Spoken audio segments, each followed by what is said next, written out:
কি করে শোনেন, আমি কয়েকটা এক্সাম্পল তুলে ধরি। এই যে আমরা পৃথিবীতে বসবাস করছি, কখনো কি চিন্তা করেছেন how the universe was created, কি করে এই মহাবিশ্বের উৎপত্তি হলো? এটা নিয়ে বিজ্ঞান চিন্তা ভাবনা শুরু করলো। স্টিফেন হকিং এর বিগ ব্যাং থিওরি গোটা দুনিয়ার আলোচিত তথ্য। মহাবিশ্বের উৎপত্তির ধারণা বিজ্ঞান এই বিগ ব্যাং থিওরির মাধ্যমে পেল।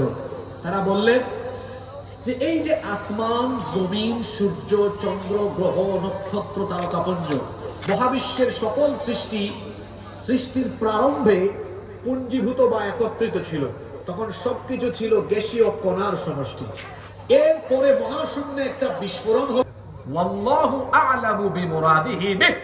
এর দ্বারা সঠিক অর্থ আর ব্যাখ্যা কি এটা আমরা কেউ জানি না, কেবল জানেন কে? আপনাদের মনোযোগ আছে তো? আমি আগেই বলছিলাম এই সূরা আজকে এমনি এমনি ধরি নাই, গুরুত্বপূর্ণ কারণ আছে। মনোযোগ দিয়ে সবই খতম করার কিতাব। আল্লাহ বললেন বিজ্ঞানময় কোরআন আমরা বানিয়েছি মানুষ মারা যাওয়ার পরে খতম দেওয়ার কিতাব। কথা শুনতেছেন সবাই?